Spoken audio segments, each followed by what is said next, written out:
Hello and welcome everyone to the show. I'm JJ Flazanes, your host. Thank you for downloading today's episode. I'm excited to bring you the success of Pura Vita.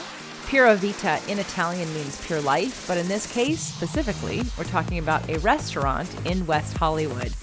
And one of the reasons why I wanted to have today's show was to really inspire you all to shoot for your dreams and to know that anything's possible. And there are some surprises in today's episode that I didn't even plan for.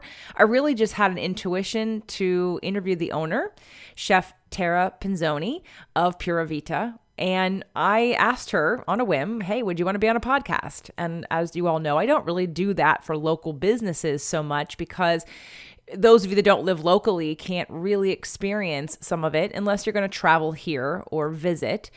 But her story was different and impactful, and I could feel it. Intuitively, I sort of had an idea. And so I appreciate that on today's show, Allison Melody, host of the Food Heals podcast, is my co-host today because Mr. Doug Sandler was not available at that time for us to do this interview. I also want to just give you a brief warning that we're doing the interview in the restaurant. So of course, there's going to be a lot more background noise than maybe you're used to. So please be a little forgiving. And it's a little bit longer than normal. But again, I believe that there are many parts of this story that are going to resonate with you and hopefully inspire you to dream a little bigger, reach a little further, and ask for help from your community, that of which, hopefully, I am a part of. And for those of you that don't know what's coming down the pipeline, I'm going to be inviting you into a smaller community called the Inner Circle Membership. I hope you'll consider being a part of my Inner Circle membership, where we share success stories like this because we want to inspire you to be your best self. Go behind the scenes of different businesses and entrepreneurs and just people living their best life, as well as other fun things that I will tell you more about later and direct you to find out more about on a website.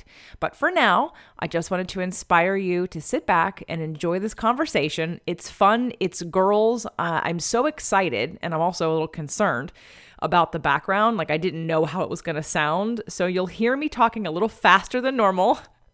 And I'm very excited. So I'm sorry. I hope I'm not too annoying for everybody, but I do hope you enjoy the show and let me know. Welcome, everyone, to today's podcast. I'm JJ Flazanes. I'm Allison Melody. And you are getting a dual show. So excited. We are putting this episode not only on the Food Heals podcast, on all of my shows, Spirit, Purpose, and Energy, Nutrition, Alternative Medicine, Fit to Love, Women, Men, and Relationships. This show is going everywhere. It's going viral. Yes. Absolutely going viral. We're making it viral. And it's because of Allison that we're actually doing the show today. She posted something on social media. She came to a restaurant in West Hollywood. Who introduced you to this restaurant? Gosh, that's a good question. I actually don't know. I just feel like because I'm in this vegan community that as soon as a new restaurant pops up, we all know about it and we're all checking it out. So as soon as I heard about it, I was literally here. I was drinking all the wine, eating all the pasta, texting everyone about it, posting it on social media. And you posted on social media, and I saw it and went, wait a minute. It is a gluten-free, vegan, Italian restaurant. And from that moment, I said to Doug, we have to go. With organic biodynamic wine. Yes, this hits every cylinder on everything you could possibly want on that healthy, maybe not the glucose part, but that's okay because we all love to splurge, and those of us who love food, and definitely it's one of those things you need to work in. So yeah. I and appreciate it checks all the boxes. It absolutely checks all the boxes. So I decided that when Doug and I came, we were having a wonderful dinner. Every single thing from the wine that we had to every single thing we tasted was amazing. And then behind us, there was a champagne bottle that popped a cork, and we noticed that the owner and chef and the staff were celebrating. And I thought, what's going on? And so I asked what was going on, and they had just gotten their Kickstarter fund completely funded to expand the restaurant. And from there, as I was eating the food, I was thinking, I really want to know her story. I want to know about this restaurant. And so I came back again, brought my mom with Doug, and then came back again and brought another friend, Marjorie. And at this point, I'm like, you know what? I'm just going to ask her, do you want to be on a podcast? So I asked Allison if she'd join me today, since, again, this is a vegan, gluten-free restaurant that we think everyone should know about. Yeah, and even the non-vegans love this food. It is that good. And I love bringing Italian vegan Italian food to people who aren't used to it and realizing, watching them make the realization that this food can taste creamy and amazing without the dairy and you don't need the meat, and that Italian food is just so rich with flavor that you can eat it and enjoy it and have it be a lot healthier than what you're used to and not have heartburn and bloating and everything afterwards. And just know we're at the restaurant. We're at the restaurant during restaurant hours. So if you hear the background music or people at their table talking and enjoying a nice afternoon lunch, just be forgiving in that respect because we are here at the restaurant. That was the only way to get her on the podcast was to actually come to the restaurant. Because if any of you have ever worked in hospitality, at any point in time, you live, breathe, and sleep working in a restaurant. So without further ado, I'm going to introduce Tara Pinzoni. So first off, you are 100% Italian? Oddly enough, I did my 23andMe report, and no, I am not 100% Italian. Pretty close, but no. There's a mix of Northern African, Sub-Saharan West African. Not sure what Grandma was doing, but all right. Mixed it up a bit. Yeah, I believe I've been told I'm 50% Italian, and I do believe that's mostly true, but I haven't done one of those reports yet. But let's just go with it. You're mostly Italian with a little bit of extra, and I'm half Italian. Yeah. Allison, you have any Italian in you? Not in me currently. However, I have been in a relationship with an Italian for 10 years. So I understand. I feel like I'm a part of the family. You're an honorary paisan. Yeah. I thought we were going to go a little bit on the east side of this. You were going to say you had an Italian in you. Anyway, we just made this, right? She was going. Right. I thought that's where she was going. I don't have any wine, ladies. I'm not there yet. Okay. But you opened the door, and so I have a feeling we're going to get there. So let's start with your story. I want to know, did you always dream of having your own restaurant? Yeah, so my grandparents had a sandwich shop in Brooklyn. I always thought that was just like such a interesting and cool thing. My parents both were amazing cooks, so I've just always been like really into the food aspect of my culture. My family, everything was always about food. So, but because of that, I had seen a lot of things that were kind of upsetting, even when I was like a really little kid. I didn't really like to eat certain meat, like if it was on a bone, or I don't know, I just was like always kind of grossed out by certain things. So I was a really annoying kid from the very beginning, but then in the 5th grade, I had a teacher who showed the class a video of a slaughterhouse. And at that point, I realized that I didn't want to have anything to do with it. So I told my parents, long story short, I told my parents that I didn't want to eat meat anymore.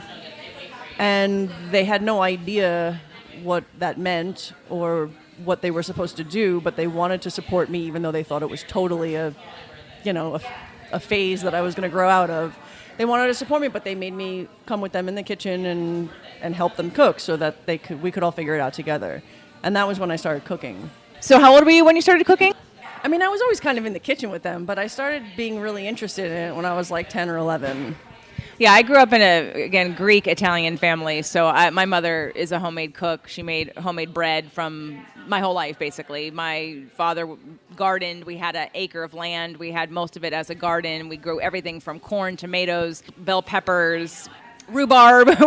We had apple trees, we had peach trees, we had mint, we had parsley. So I grew up really eating from the garden and eating home cooked meals all the time because my mother was a housewife.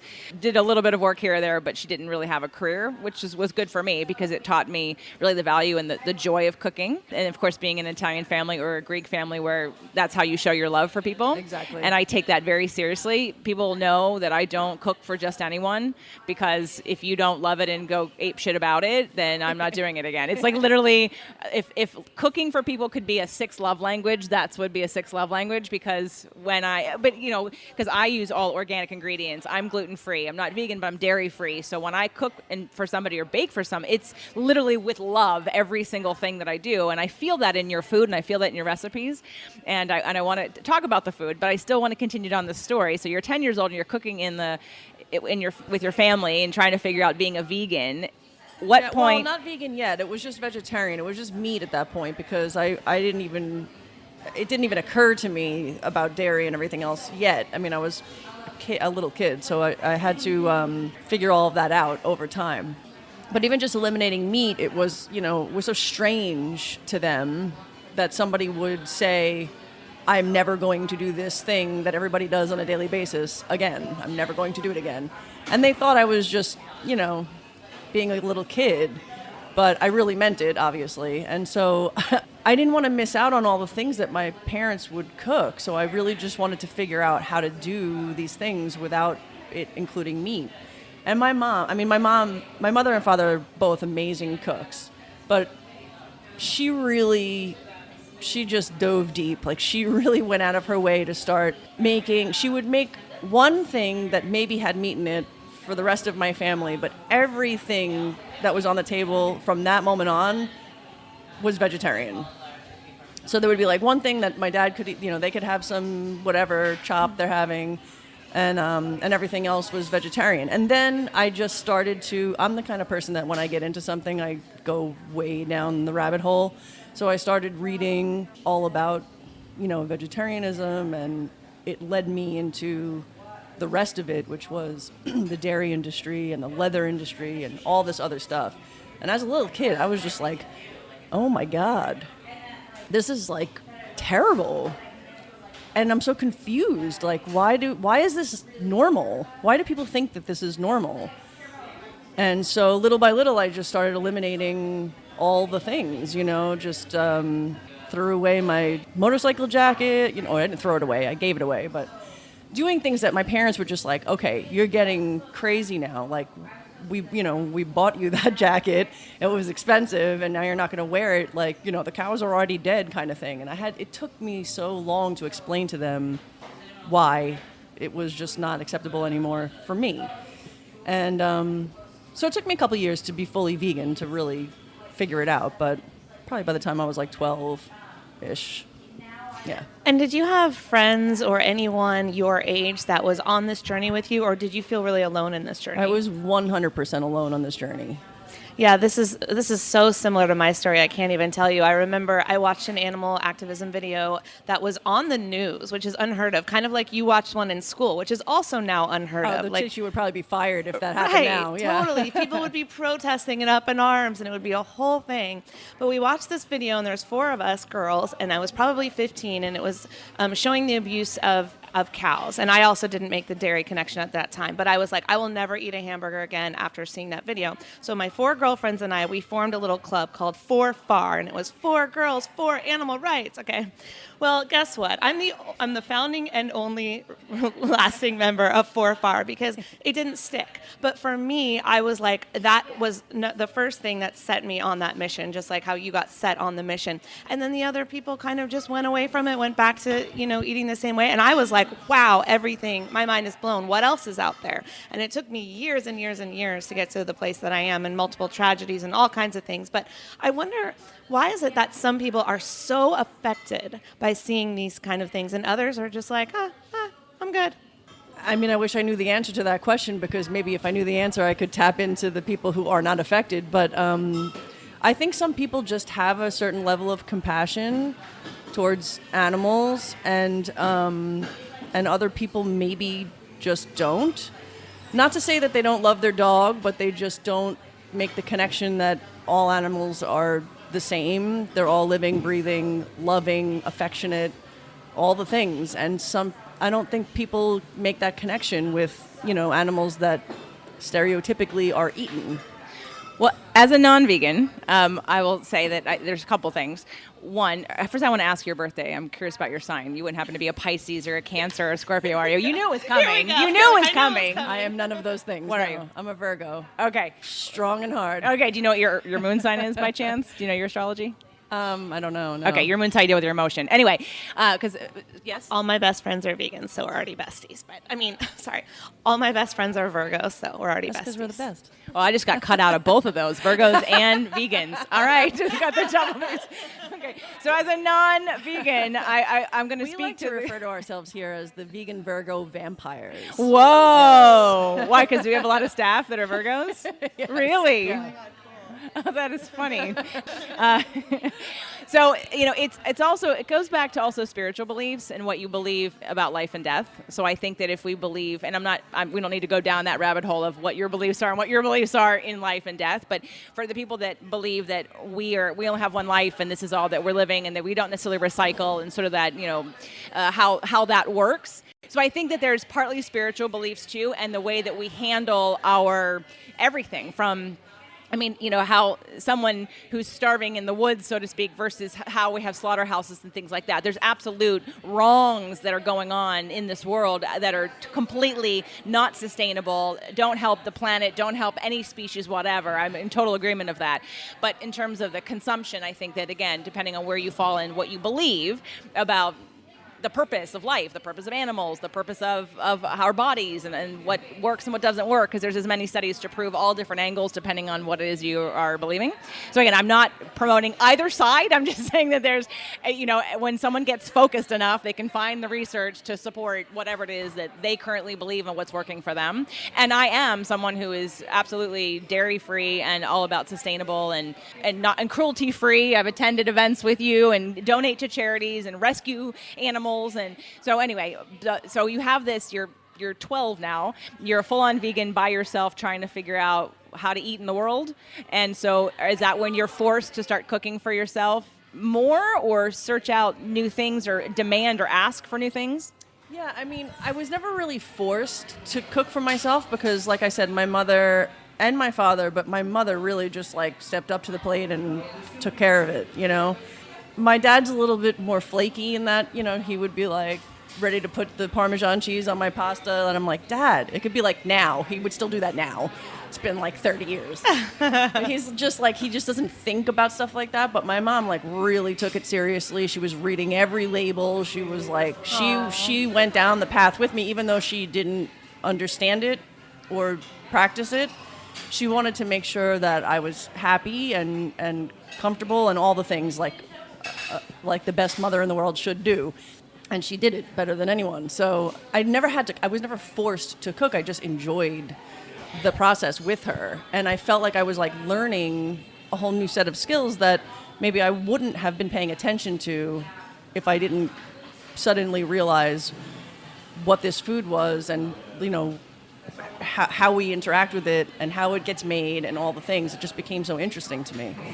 Well, I guess I didn't mean forced. I'm thinking about us now in adulthood, living on our own, being in a relationship. And when, I remember a story, Allison, when you were traveling and you were so thankful to find vegan restaurants in places in the middle of the country that they weren't 5 years ago, or to be able to finally now go to some of the bigger stores that carry certain foods, and now they've got some vegan non-dairy milks. And I know for me, I asked many companies, why are you not carrying another milk? And soy had already been, it had been years that we knew soy milk wasn't good for us, and more science on that later. But, but they didn't have almond or almond, rice, hemp, coconut, pick one. Macadamia now, just anything except soy and cow.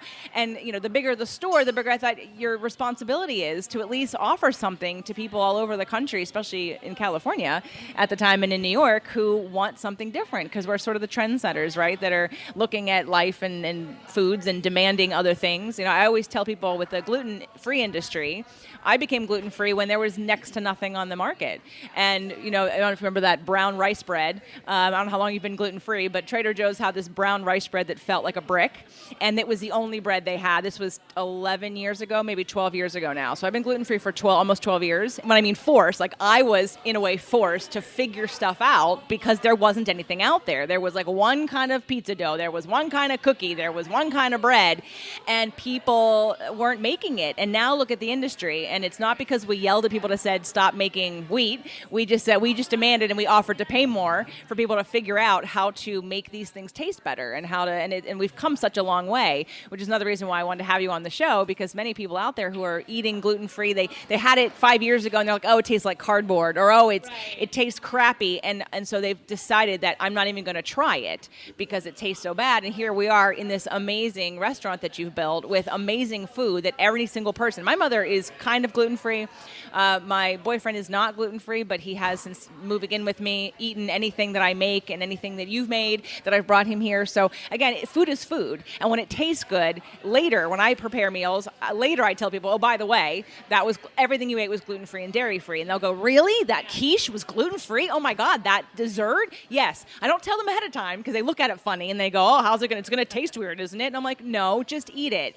Promise. I'm a cook. I care about how food tastes. So not that I definitely don't worry about how it looks. So if you ever eat at my house, just know that I will slop it on your plate. It will taste amazing, but it will look not great. All right. I'm not that person who makes things pretty. So now I didn't mean forced. So, but going through the world, so now you're with your amazing parents and your mother who's taking such good care of you. And now, so at this point, are you thinking I want to do something with opening your own restaurant? Like where were your sights set on? Yeah. So, I mean, I guess I always kind of like looked up to the idea of what my grandparents had done, and they were very successful with they had a sandwich shop in Brooklyn. And so I always would say, to my dad mostly, like, I want to have my own restaurant one day. And he would just be like, no, you don't want to have that. You don't want to do that. You want to have a life. You want to travel. You want to have relationships. You want to, like, enjoy things. And if you have a restaurant, you will never have any of those things. Wow. And so, having been told that over and over for a long time, when it came time to, go to college, I went to art school. I went to the School of Visual Arts in Manhattan and got a master's degree in fine art and attempted to make a living as an artist, which is nearly impossible.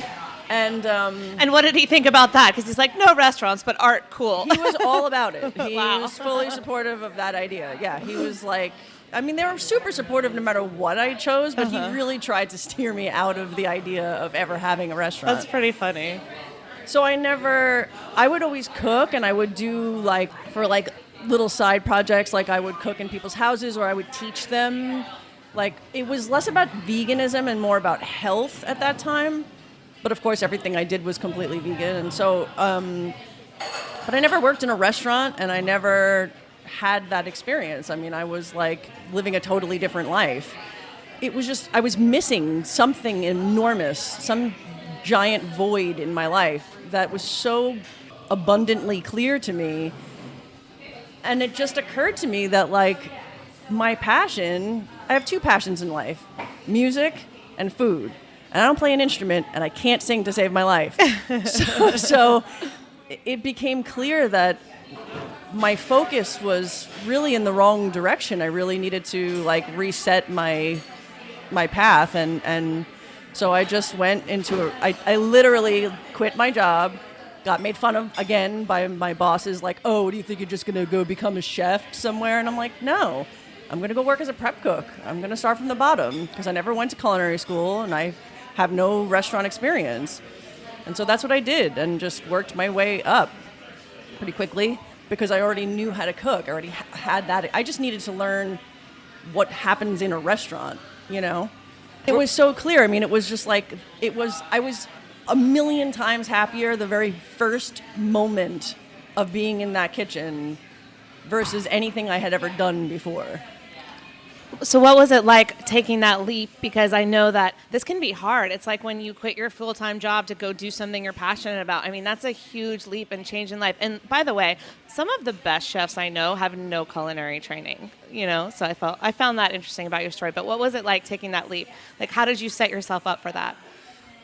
I mean, monetarily, it was really difficult because I was making pretty good salary as a photographer. I had learned how to do Photoshop because at that point everything went digital, and so I started to do that kind of work, and I was making good money. And then I went into the kitchen and was making minimum wage, like you do, and that sucked. But it didn't matter because my happiness was so much more important, and I felt a purpose. I felt really a purpose that needed to be fulfilled, and the money part, I mean, you know, it's hard to live in New York City and make minimum wage, but you just figure it out, you know? That's what I was going to ask you, if you were in New York when you did this. Yeah, I'm from New York. So. Right, and I lived in Manhattan. I was in Manhattan in the late 90s and moved to California in 2000. But when you were in Manhattan, so you're a vegan, were you working in vegan restaurants or were you just working anywhere? Like in a specific kind of restaurant? Only vegan restaurants. Yeah. Great. I would never. One time I got so desperate for money that I started to do catering. And catering is just anything, right? And so they would try to like put me on only the veggie prep or whatever. One time for 6 hours I had to clean scallops. Wow. It was like nauseating. Like that. my heart was in my throat the whole time. But like I was, you need to pay rent. But that was like the furthest I'd ever go. Like if they told me like you have to handle chicken, I would have been like, I'm out of here, right? I'm out of here, right? Well, I know people that eat meat that won't handle, like they die in the woods. Yeah, they wouldn't do it. It's absolutely disgusting. So when did you move to California, and did you end up in a certain place that you couldn't? Did you never want to open a restaurant in New York, or did you open one there as well? Oh no, this is my first restaurant that I've ever owned. I moved to California 7.5 years ago because my boyfriend dragged me here. Kicking and screaming. I never, ever would have, in a million years, would ever think I would live in LA. I'm truly a New Yorker in every possible way. And I hated it here. Like, I just hated it for the first, 2 years. But I liked my job. And so I stuck it out, and then I realized I started to like it here. So I worked at this one restaurant as a culinary director. I was overseeing 4 locations, learning a lot about business more than anything, which was a really, really important thing.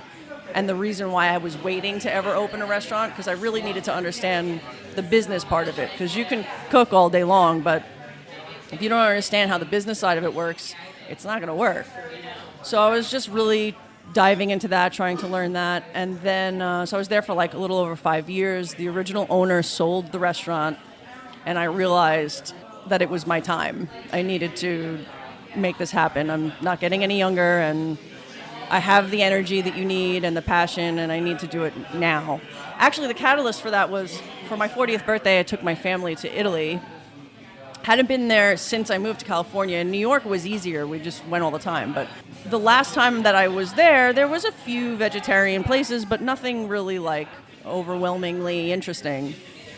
And when we went for my birthday a couple of years ago, it was right out of the gate, literally in the airport, there was vegano, yes. Vegan everywhere, everything. It's amazing. Yes. It's crazy. And it occurred to me, I literally thought holy shit, what if I don't do this now, somebody else is going to do it first. Yeah. And then I'm going to be pissed. Yeah. Because this has been my idea since I'm 12, Yeah. Vegan Italian, and no one has done it yet. So Not as well as you. Yeah. Thank you. I came home and just, I was like, I got to figure this out.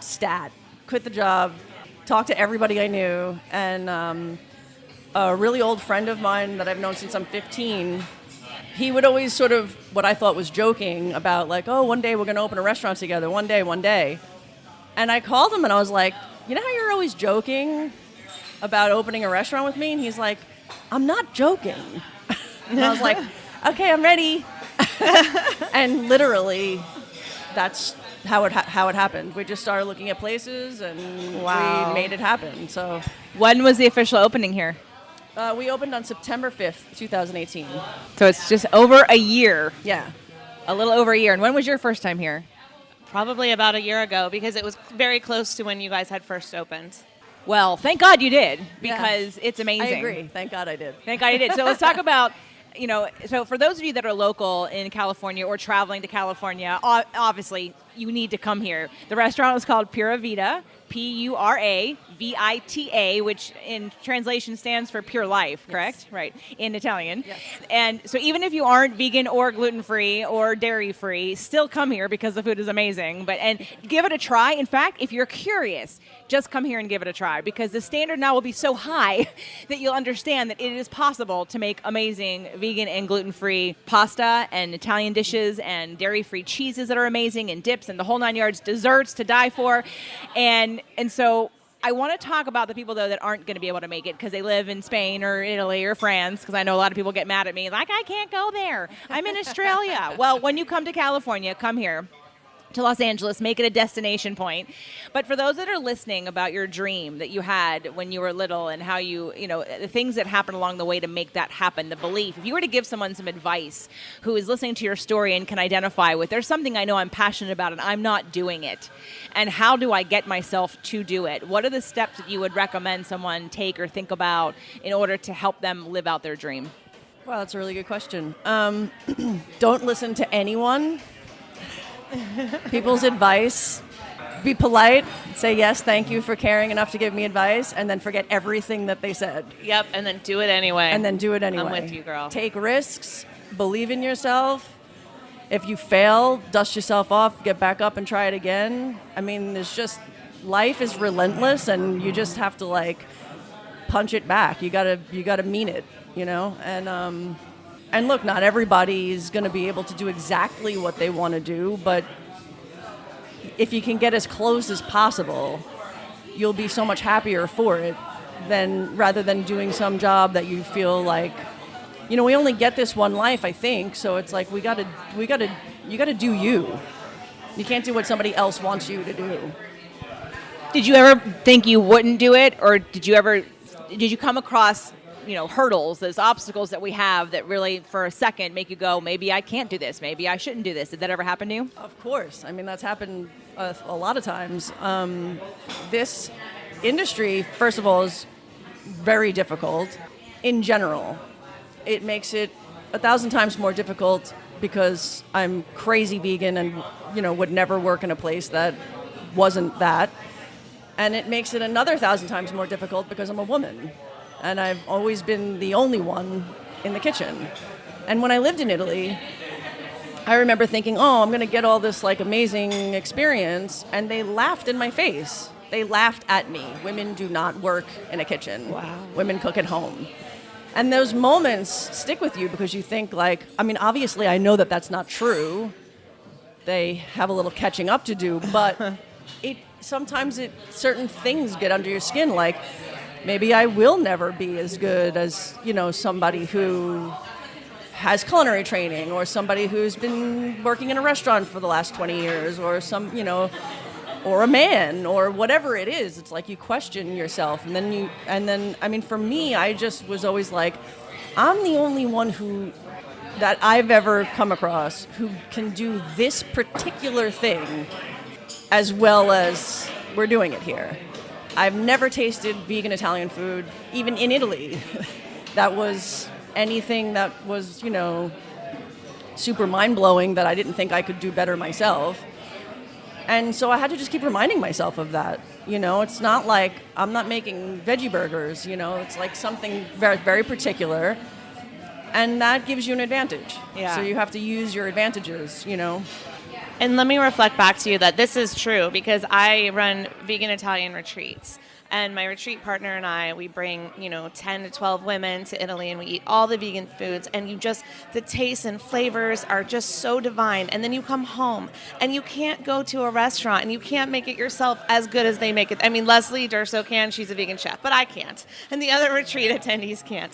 And so we come here. So the last time we did a meetup, we all came here.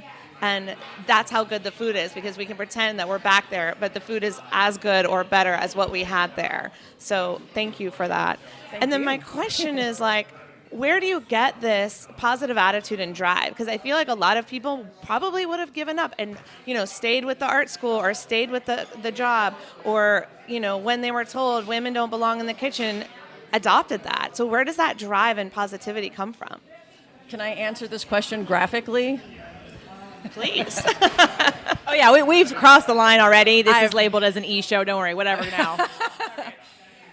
I'm a very, very nice and compassionate person, but I'm 100% guilty of having a fuck you attitude.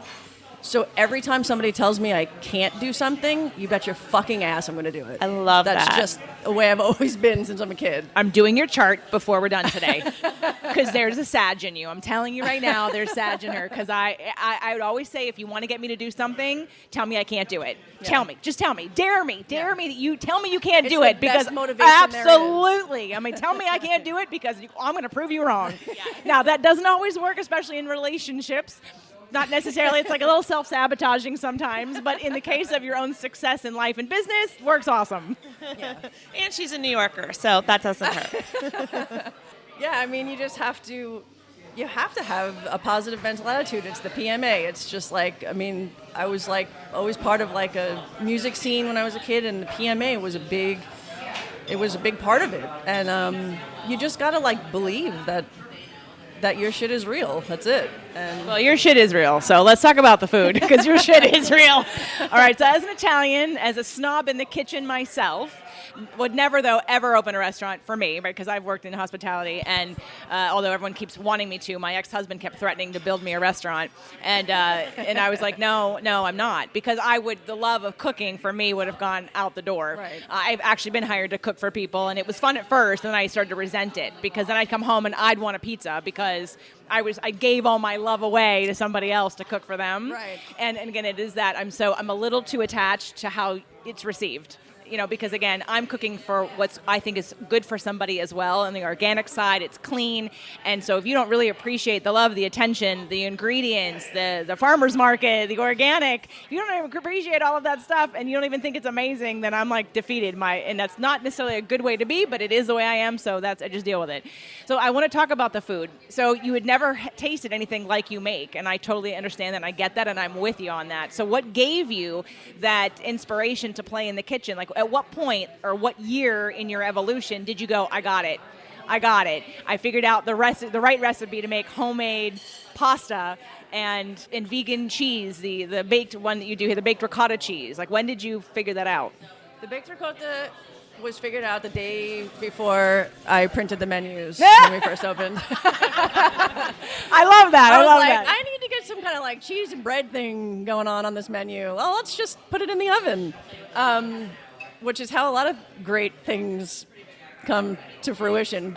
I've just been like, so every Sunday my family ate pasta for my whole entire life. And they would have, the pasta and the sauce and the ricotta cheese. And I wanted to have that cheese too. So I just started trying to make it. I started with tofu, and that was kind of lame, but that's what it was for a long time. And then I worked for a restaurant in New York, which is no longer open, called Pure Food and Wine, and it was a raw restaurant, and everything there was nut-based.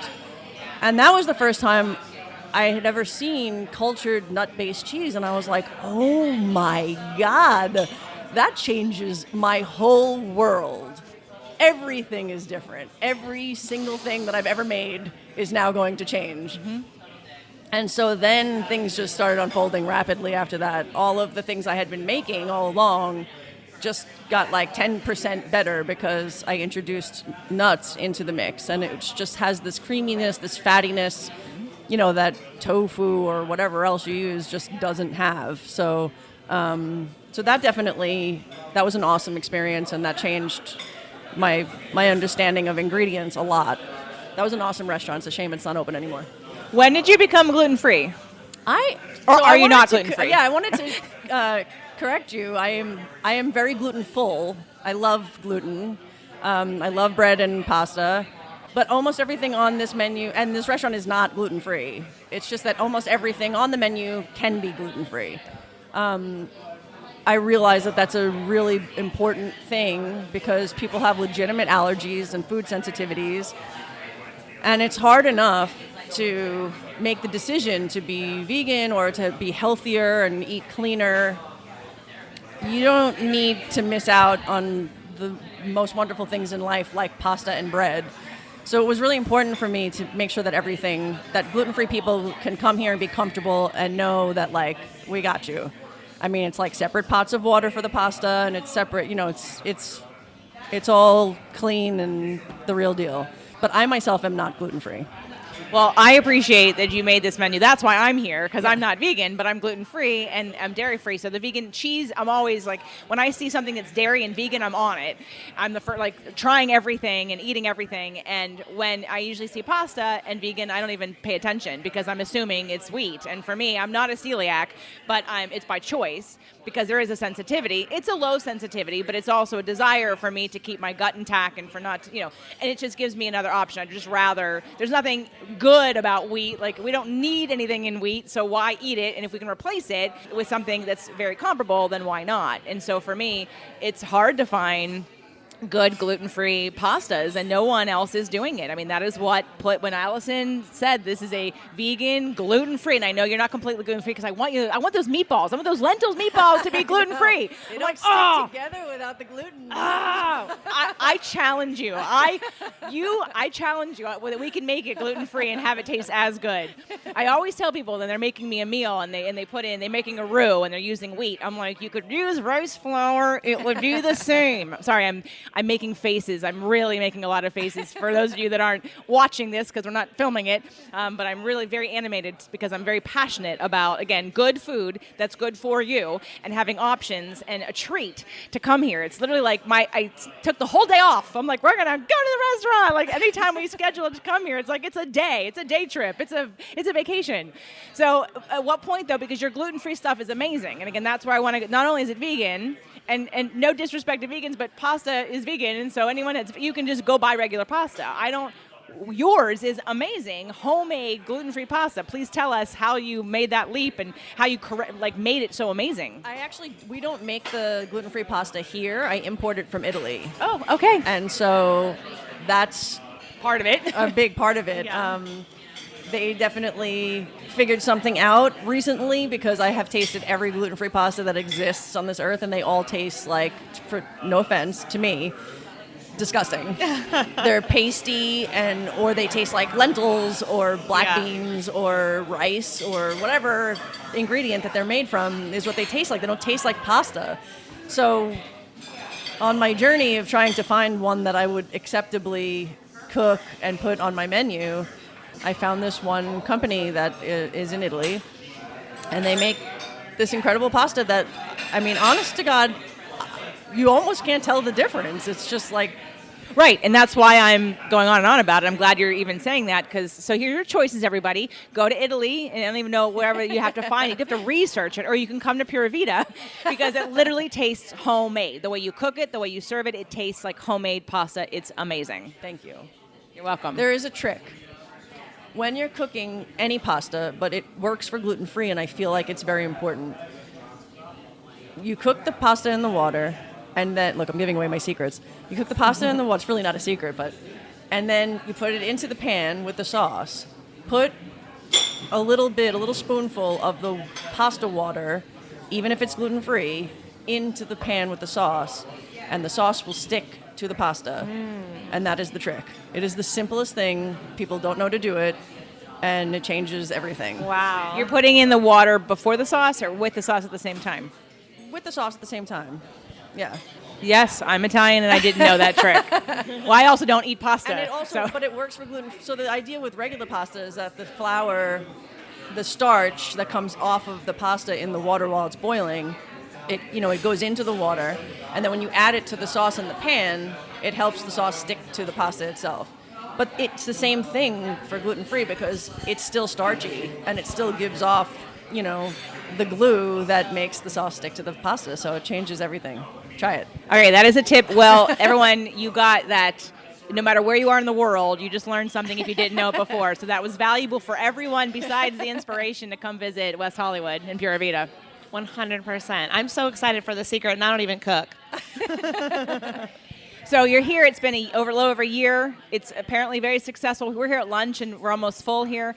And your Kickstarter campaign, was successful and you filled it. And I was here that day and I feel like it was divine timing. And I'm like, you need to interview this woman because she's pioneering something and it's something you're passionate about, food and healthy living and clean eating on no matter what the choices are. You know, there's different kinds of clean eating, but everybody can come here. I can be with my friends here. We can order everything. Like I love when I can go to a restaurant, there are very few of them, and go, I can almost order anything off the menu. I don't have to ask, is this gluten-free? What did you cook this with? Is this in this? Are you using regular soy sauce? Like, oh my God, like pull my hair out. Like, so I want to go someplace where I can just relax and know and trust what's on the menu and I don't have to ask 10 questions. So what is next for you? Tell us about this Kickstarter campaign and what it was for and what you're doing with it. Yeah, so when my partner and I were originally looking at locations, it was the intention to have pasta and pizza because, I mean, duh.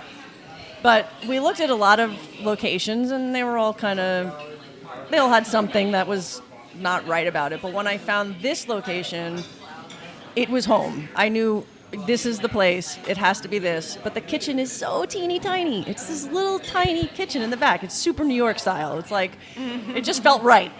But the idea of pizza had to be squashed because there's no place to do it. I mean, there's no way to put a pizza oven without taking up the whole front of the restaurant, which would be bad. So I just said, you know what, let's just forget the pizza thing. We'll just do pasta.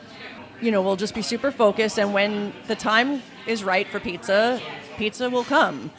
And so we opened. It was like successful right away. Everything was going great. We made very good friends with our neighbor who owns a Thai restaurant next door.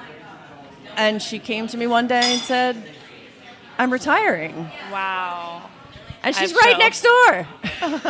And I was like, oh my God. Okay, figure this out. Think straight. What are you going to do?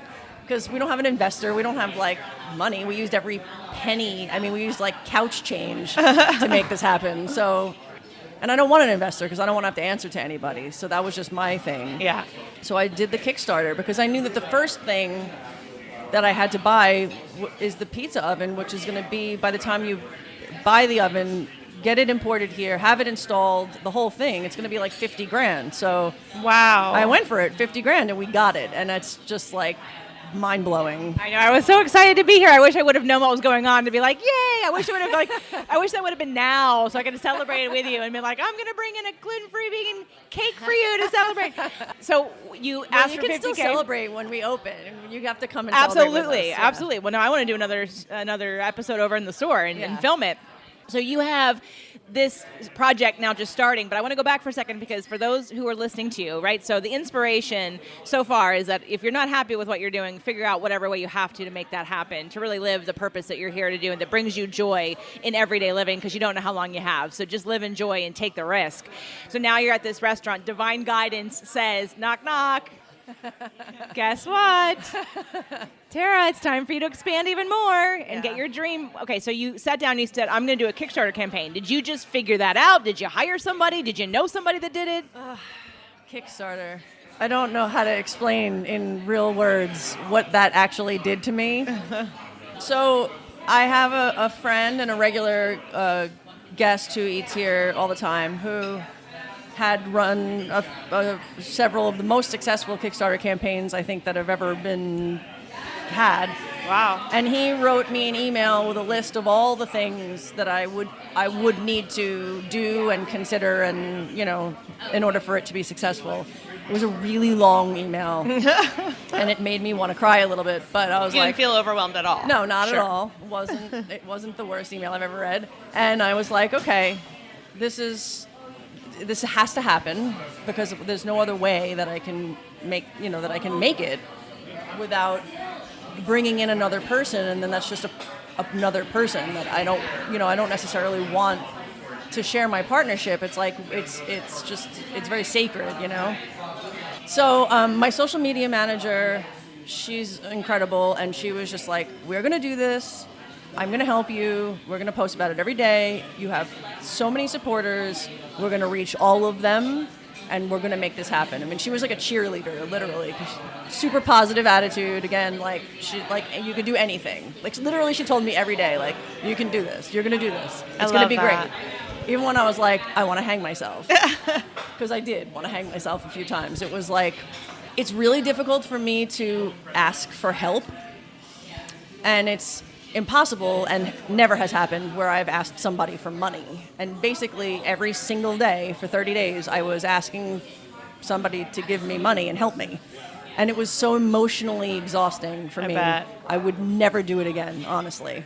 But I did it, and it's done, so I don't have to worry about it. But don't you feel the love, the support that you It's got? incredible. Because they're not just investing in you, they're investing in your concept, and they're investing in, had I been on the list, I would have been like, you're investing in me to go have an amazing meal. Like, here's my pre-order for something I'm getting. I wouldn't have seen it as you're asking me, like, to borrow, obviously we're borrowing it, asking for your investment because you're making something I want and I can't find it, so please let me help you. I'm investing in my future experience of coming to eat that pizza. Yeah, and that was a lot of people's exact attitudes about it, and that's what kept me going.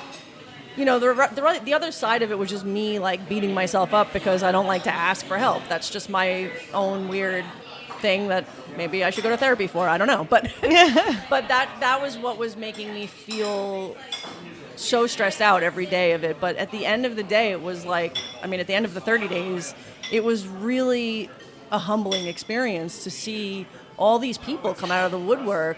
New people, old friends, just people that live in other countries. Like, it was just crazy and awesome. Really, really cool. And I'm glad I did it. So are you knocking down a wall or you're doing another restaurant next door? Yeah, we're just doing a separate restaurant next door. Gotcha. It's going to be kind of like a New York Italian style, like the fancy restaurant with the pizzeria next door. Yeah, because this is very high-end. We're sitting in this beautiful bar with, like, gorgeous lights, big mirrors, gorgeous tables and chairs. Like, it's very high-end Italian. So this is going to be like the local pizza joint, right? It's not, it's going to be definitely more casual, no reservations, just kind of, more, this is pretty comfortable, but just more comfortable in the sense that, like, you could come in there in your sweatpants and have a pizza and not worry about it. But it's still going to look, it's going to be pretty. Yeah. Well, of course. we know that. We have big plans. And there better be some New York art on the walls. Is there going to be some New York art on the walls? Yeah, so actually we were just like how it is here.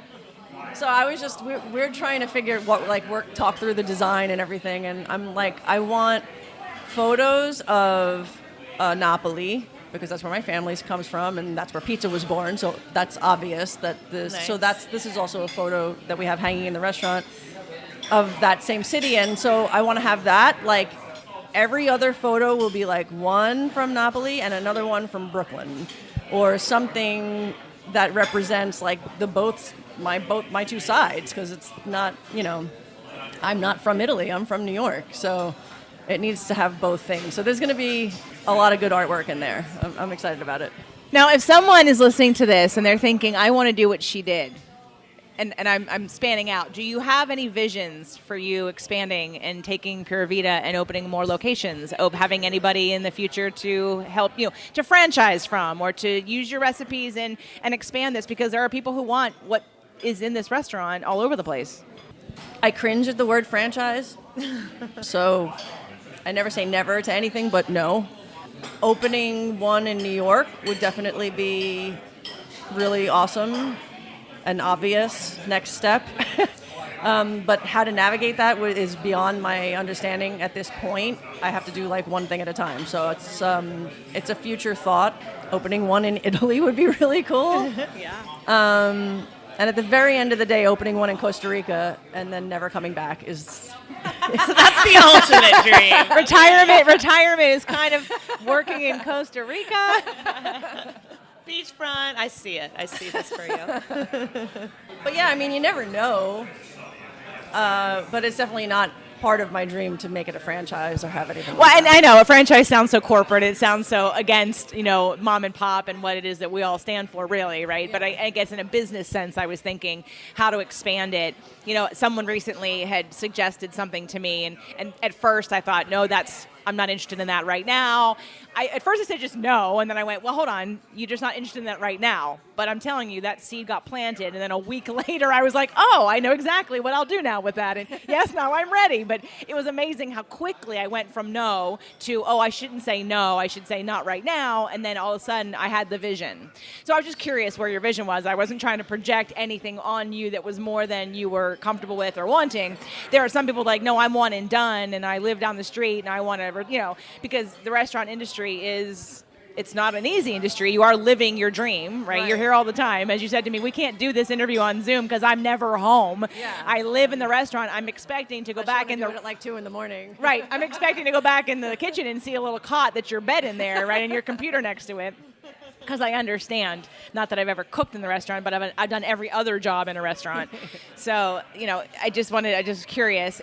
What has this experience taught you, besides obviously that you believe in what it is that you're saying to yourself, to always go after what it is that you want, that you only have one life, that dreams can happen? Is there anything else, if someone's, again, listening to this show and maybe they're even in the food industry or maybe they're thinking about opening a restaurant or creating foods for people, would you have any other advice that you'd want to, someone should have said to you, you wish someone would have told you or encouraged you or not encouraged you to do X amount of years ago or even now? I think that what this experience has taught me or has brought to my attention, I'll just start with that part of the question, is that sometimes, so like the book The Secret, or like this idea that if you see something, it can be real. That all sounded kind of like a little bit of garbage to me at one point in my life. My father made me read the book, and I was like, okay, that's a great book, Dad. But yeah, I get it, whatever. And then it started to occur to me that actually it's really real. And you have all these fantasies of things that you want to do in life, and whatever it is. For me, it happened to be this, but it could be anything for anybody. And I would imagine being in my restaurant, what it would look like, the bricks on the wall and the wine on the shelves and the smells. Smell is like really important for me. And just I would imagine it and I would feel it and but it was a fantasy. It was totally a fantasy that the other half of my brain would go, that's all sweet and beautiful, but like that's never going to happen like that. It's just, that's a dream. It's like wanting to be a rock star. It's like you don't get to actually do that. I mean, most people don't get to do it. And now, flashing forward into the present time, every single night I come out of the kitchen and I look at all the people who are sitting here, people lined up at the door, and I'm like, how did these people become a part of my fantasy? Like, they're in my dream. And it's just very surreal. It's still surreal for me. Like, I still can't believe it. I don't know. JJ, she manifested the shit out of this place, didn't she? She manifested the shit out of this place. And what you don't even know is that I basically teach law of attraction. And so that couldn't have been more of a perfect answer because you didn't know that about me and my show and what I kind of teach people. And one of the many things, but that's the overarching connector.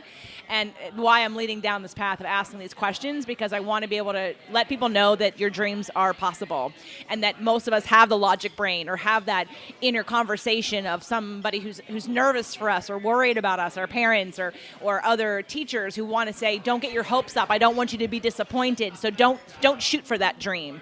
And one of the reasons why I wanted to have this interview today with you was because just being a part of your, I'm gonna cry, being a part of your Kickstarter celebration that I wasn't a part of, but I was in that, but I was sitting at a table nearby and I was thinking, oh my God, how amazing that she had this happen to her and she's created this restaurant. Besides the fact that I love your food, it's a story that people need to hear because people think, oh, I can't do that. And you even said, no, I can't, that's not going to happen. It's not possible. But yet at the same time, you still allowed yourself to have the fantasy, the dream. Really, you were creating as you were dreaming. You just didn't know how it was going to happen. And it's such a testament to the fact that the law of attraction, or whatever you want to call it, works whether you believe in it or not. Because I'm just like you. I have an angel and devil on my shoulder at all times because my dad was hardcore. What you see is what you get. When you die, you're dead and buried. My mom was like, woohoo, everything, is attracted to you that you believe in and all the things. So I literally had both influences in my life. So I was just like you. I would imagine something and then I'd be like, that will never happen. And then it would come and I'd be like, well, shit, okay. So it was like slowly proving to me that this shit is real. And I love your story. It's such a perfect example of that. Thank you. I'm so glad I explained that because, I mean, some people would roll their eyes at the idea of that, right? But Not at all. It's just the way it went down. So it's not something I think about it every single night that I come out of the kitchen. It's the thought that goes through my head every night. I think that's amazing because because it is such part of your purpose and dream. Literally, like I'm thinking of you coming out of the kitchen, feeling this sense of connection and feeling the sense of purpose and feeling the sense of appreciation and overwhelming gratitude like every single day, which is why it keeps happening and why it's so perfect and why it was supposed to happen. And that's also part of the like law of attraction is what you appreciate, you get more of. And so you're tuned into the awe of what you've created and what you've decided you're going to make happen for yourself and allowed it to just keep happening, which is why, again, the Kickstarter and the next door and your pizza place. And so that's why I was just curious, what other dreams do you have for yourself? Because I know for sure they're probably going to happen, even if you don't think they will.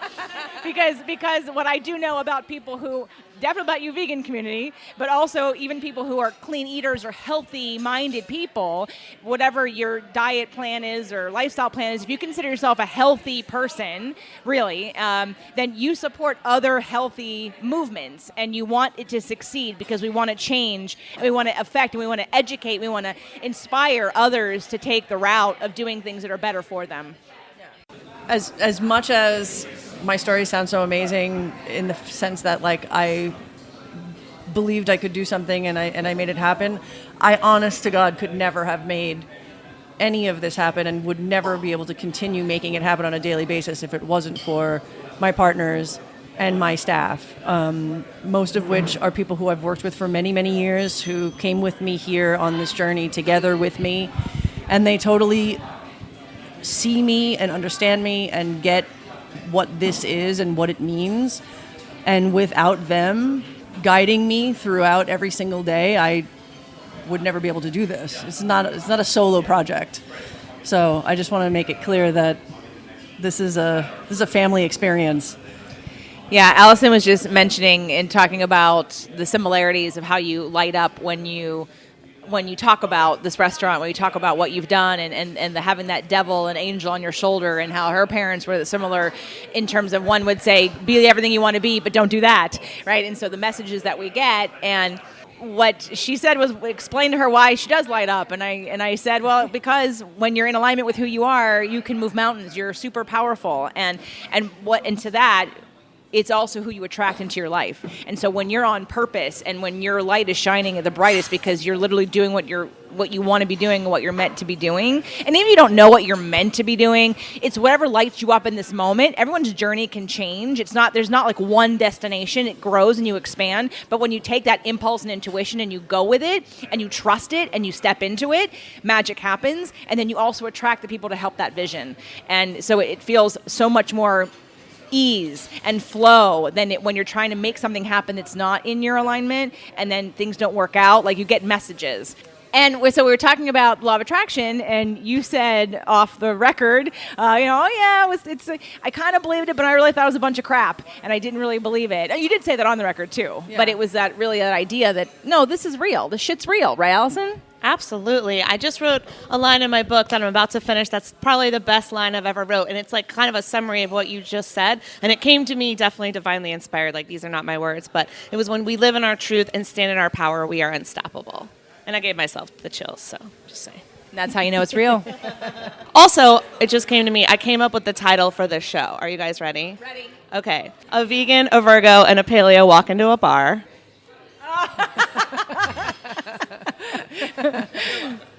Okay, well, I'm looking forward to seeing that title on the Foothills podcast. I know. It already is. Roxy, roll it, Roxy. Where's Roxy? And I want one more thing about the support. I hear the love and gratitude that you have also for your family. And there are a lot of people who are out there in the world and they don't have that. Do you feel like that also really contributed to your belief? Even though they didn't want you to do restaurants, you said they would have supported you no matter what you chose. Definitely the support of your family also has helped you to really skyrocket, correct? Oh my God. I mean, I am so grateful and so, I never use this word, but blessed to have the family that I mean, I've just been like drowned in love since since my childhood, and it's so much so that they had enough to share it with, my friends and other people who were not as fortunate to have the most perfect family, as a kid and in your teenage years, to have the support that I had. They gave it to me, and they gave it to my best friends, and they give it to, my partners and coworkers now. The support is just, it's the most important thing, because it really does help you to believe in yourself and to feel confident and to know that you can make things happen. But again, I mean, between my family and just my partners and my coworkers, it's just like, it's a project that we all work on together every day. This is definitely not a solo project. And sometimes I feel funny because I'm the person standing here with the microphone or with the camera in my face, which is funny because I hate having a camera in my face. But get used to it, because we're bringing one in. But I want everyone to hear about it, and we don't have, this is the only way to make that happen. So I know that I have to do it, but it's not all about me. I mean, this is a collective situation that I'm very grateful to have everybody involved here with me and sharing the vision and the love. And for those of you that are listening and you don't have that support, you grew up in a family where you didn't feel connected or you didn't feel loved, but you still have a mission and a purpose, I would encourage you highly to think of your family as those also who you choose and who you attract at every stage of your life, that are on similar missions, if not in the way they show up in the world, but in the way they feel and the way that they see you, and they see you in a higher vision. Because having that community support, Allison and I met on Podcast Paradise, but we met in person probably at Podcast Movement, or maybe. I think you just came over and did my show. Oh, that's true. I came over and did her show, but we've been in community ever since. Yes, we built this beautiful community. And I don't know if you feel my love for you or support in you, but I really think that having a community for everyone is what keeps that fire going. It's what keeps that belief. It's that person who can reflect back at you, hey, I know you're having a bad day, but you can do this, you can do this. So just make sure that if you have that dream and you want it to come to fruition, and you don't have like the most supportive parents or family surrounding you, choose a new family and get those people in your community. Find somehow, somewhere to feel safe, and so that way you can let your light shine and you can make a difference in the world too. Mic drop. So I want to know, we've today covered a lot of different topics, which is going to be perfect for both of our audiences. And again, like I said, that inspiration of making your dreams a reality is one of them. Secondary is, of course, but not at all less than, your food, and wanting people to try your food. And so for the people that aren't, can they follow you on social media to get ideas of what, I take pictures of the food, but I'm not sure how you guys handle people that aren't local and want to know more about your menu or be inspired by what it is you're creating. We're on, Instagram and Facebook, and I think maybe Twitter. I actually don't know if that's true. That might be a lie. I don't even know. But yeah, let's just focus on Instagram because it's the only one I know anything about. It's Pura Vita _LA. We post every day, sometimes a few times a day. We do stories, and the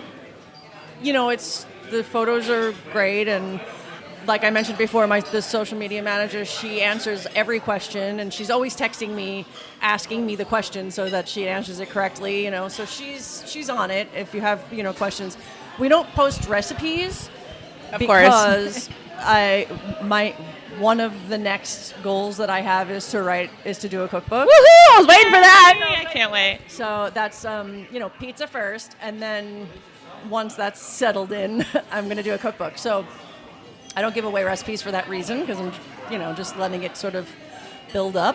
But yeah, we're total. I had a chef come in here last week who is a private chef for somebody in Florida, big wig, billionaire kind of guy, and they saw the movie Game Changers, and they decided to be vegan overnight. And the chef was just like, okay, so they sent him here.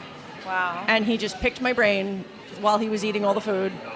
And for me, it's like I want to share if the bookloads of information that are in my head over 30 years of being vegan, if I can share that with somebody, that's going to help someone make better decisions for their life and animals and for the environment, if I can help someone do that, of course I'm going to share all of that information. I mean, there's nothing I would love to do more than share that. So I'm totally open, to talking and sharing. But I don't know how else I could help somebody who's not here. No, you gave it to me. Your cookbook. Yeah. So get on the Instagram, Pura Vita _LA. Yes. Follow her on Instagram and the store and then the restaurant. And then, of course, Alice and I want to be invited to the VIP book launch party, please. And we'll help you with the launch, with having you back on the show. I don't mean to speak for you. Sorry. I will have you back on my show. I won't guilt or pressure Allison into having you. But we'll definitely support that. And that'll be a great way for you to get more information out to everybody else. I think that's awesome. You. I have no idea how to write a book, so it's going to be a while. But I'll figure it out, and hopefully I'll find somebody who has experience who can guide me through it. We'll talk. Yeah, we'll all talk. Okay. we got you. Okay. We'll help you. In this particular case, I feel it's okay to ask for help. Good. Yes. I genuinely don't know how to write a book. Yes. So. Right. Well, between the two of us, I think there are 4 or 5 books that have been already really? published. Oh, yes. wow. Okay. So yeah. So we got you. Anything else for the Food Hills Nation? I would love to know, and from both of you, what is some of your advice for handling the holidays? Because we all have food restrictions that we're not going to compromise our values on the holidays when we're going to see friends and families, and there's lots of holiday parties and work parties and family events. And I would love to know, if you're gluten-free, if you're vegan, if you're sugar-free, if you're alcohol-free, whatever it is, how do you handle those situations and go into it in a place of grace and ease and not deal with, and how to deal with the judgment and how to make sure there's food for you that you can eat and all the things? My answer to that, since I'm a little kid, was one of 2 ways. Eat before you go. That's what I was going to say. Or Eat before bring you your go. own food. But bring enough that you can share it with everybody, because you can't just bring yourself a little plate of food and, not expect everybody to want. The thing that happens is when you make your food, you could go to a place where somebody's mom is cooking a 7-course meal. Inevitably, they're going to want to eat your food. I don't know why that is. If nobody's vegan or any diet restrictions at all, for whatever reason, they want to eat your food. Yeah. So you always have to come prepared with extra food. My advice would also be to just order catering through us and bring it to your party. All right, done and done. That's what I'll be doing. Thank you very much. For your birthday party. I know. Well, I'm having a book launch and birthday party, so we should talk. December. And I agree 100% that I would eat before and also bring something. In fact, and we'll talk about this over our wonderful meal we're going to have after this recording, but there's somebody that we know that we were invited for dinner, and my boyfriend said to the person, what can we bring? And he said, oh, no, it's okay, we got it. And he said, okay, well, there's gluten sensitivity and dairy sensitivities, because he doesn't eat dairy, and we both try to stay away from dairy, and I'm more gluten sensitive than he is. And, of course, we get there, and there's salad.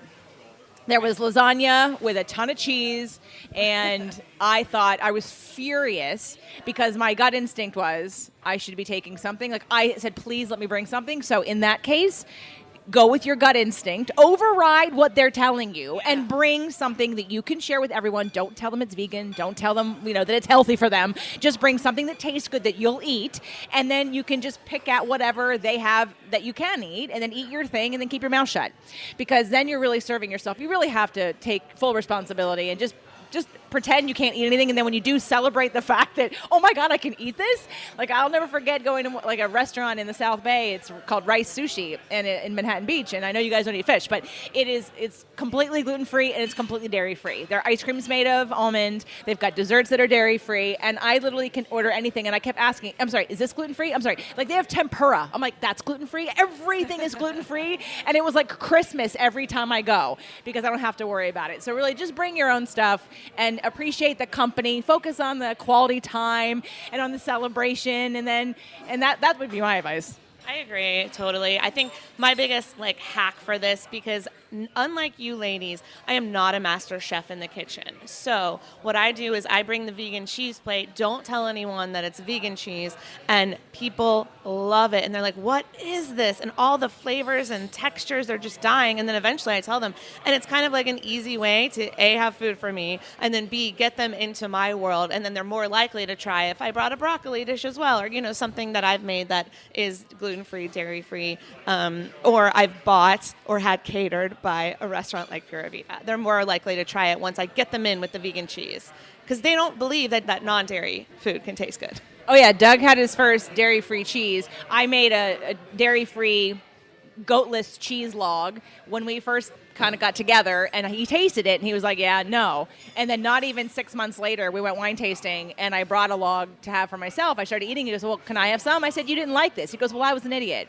Like, he's completely like loves it now. His taste just needed to change just a little bit. Yeah. And now he's like, how is this not cheese? How is this not cheese? Like, he has ice cream that's dairy free. He's like, how is this not ice cream? Because it tastes the same, but it's so much better for him. So we're gonna have to do. I want us to do a filming in your kitchen. I want to teach you some very basic cooking things, so you can just. So you can say, I know how to do some basic cooking things, which I'm sure you probably do. I know how to do basic things. I just don't know how to do gourmet things like you ladies. We're making that cheese in your kitchen, I'm telling you.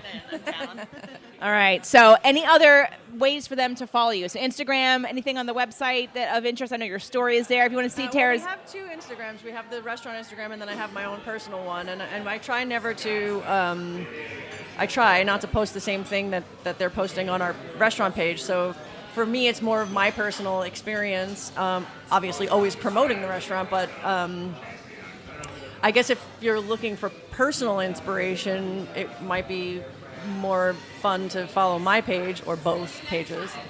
But yeah, I don't really... Which is where? Oh, it's at Chef Tara Punzoni. Thank you. I would have put in your name and I wouldn't have put Chef before it, so thank you for saying. Yeah, Chef. Okay. And we'll have that in the show notes. That's really the only social media I do, so okay. Instagram I'm not very good at it in general. So make Gorgeous, darling. Wow, look at all that. Yes, I'm going to follow. I follow the restaurant, but now I'll follow you too. And I would recommend everyone listening, if you're interested in this cookbook that's coming out, follow at least one, if not both of those, and definitely be in touch. That's okay.